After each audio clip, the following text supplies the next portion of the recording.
Hi everyone, today we will discuss 10 tips for buying investment property in Canada. Tip number 1. Think about financing early. Canadian banks are very conservative when it comes to issuing mortgages for rental property investment. Prime lenders will typically want to see that you're capable of making mortgage payments on both your primary residence and investment property without your debt-to-income ratio surpassing 36% mark. Crucially, they will want you to have this capability even without your investment property's rental income. After all, your property may not be renting 100% of all time. Lenders will want to make sure the vacancy won't leave you unable to make your payments. You will also need a strong credit history in order to qualify for a mortgage on an investment property. Truth be told, those new to real estate investment often don't meet these stringent criteria, making it next to impossible to get a loan from one of Canada's big 5 banks. Tip number 2. Avoid a fixer-upper for your first investment property. Buying an investment property will be stressful enough without the hassle of renovations. Unless you have a professional background in home renovation and can easily gauge the time and effort that will be involved in the project before you buy, avoid a fixer-upper for your first investment property. If you ignore this advice, it's very likely you will end up overpaying for renovation that takes much more time than you expected. Avoid this by purchasing a property that is in good condition. Save the fixer-uppers for once you're more experienced. Tip number 3. Account for operating expenses. Generally, a rental property's operating expenses comprise 50% of its income. In other words, if you rent a property out of $1,500 per month, expect to spend roughly $750 of that on operating expenses. That may sound like a lot, especially since you likely don't spend anywhere near that amount of money maintaining your own home. However, operating expenses include not just maintenance but also taxes and insurance unique to owning a rental property. Remember to keep these figures in mind when shopping for a rental property. Tip number 4. Expect the unexpected. Your investment property cost won't be limited to relatively predictable things like taxes and maintenance. You will also need to prepare financially for unexpected circumstances such as your tenant losing their job and being unable to cover rent. It is generally recommended that you plan to set aside a certain portion of your rental income each month to account for potential unexpected expenses. Tip number 5. Choose the neighborhood wisely.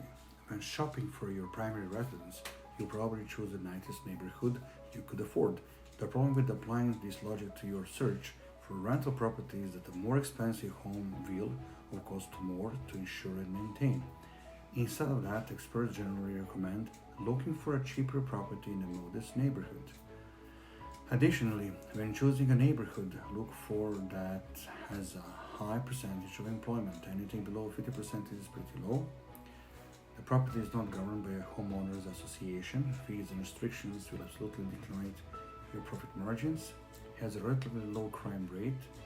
Has very few vacant properties. The property is located near to amenities such as high-rated schools. Tip number 6. Figure out your margins. While it's safe to say that barring any major mistakes, you will make money investing in a hot real estate market like Canada's one, it's important to calculate your margins carefully to avoid any surprises. By doing this before you purchase a property, you'll give yourself enough flexibility to change tactics if needed. There are 3 very important metrics that can help you determine your margins. Cash flow, it's your monthly rental income minus your expenses. Cap rate, cash flow divided by property value multiplied by the 100. And cash on cash return, it's cash flow divided by your cash investment multiplied with 100. Tip number 7. Research your legal obligations as a landlord. Most Canadian provinces have a very strict tenant protection laws that can impact your profitability. For example, evicting a tenant in BC involves a fairly long process, even if the renter in question isn't paying.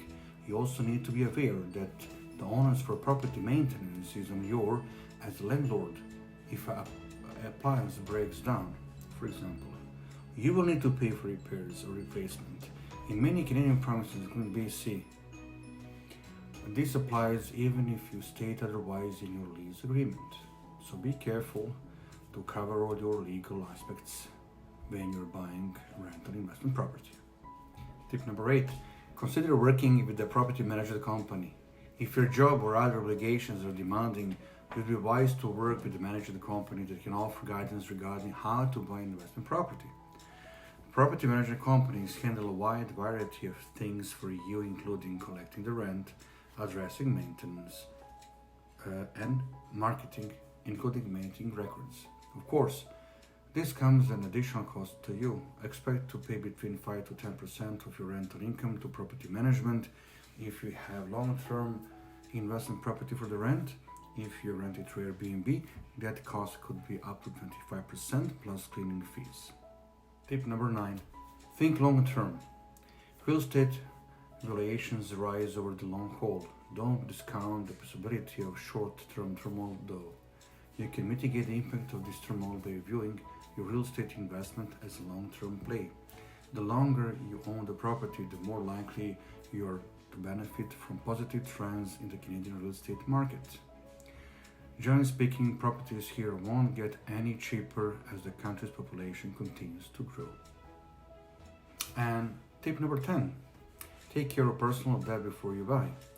To increase your chances of getting a good mortgage with a reasonable interest rate, take care of your personal debt.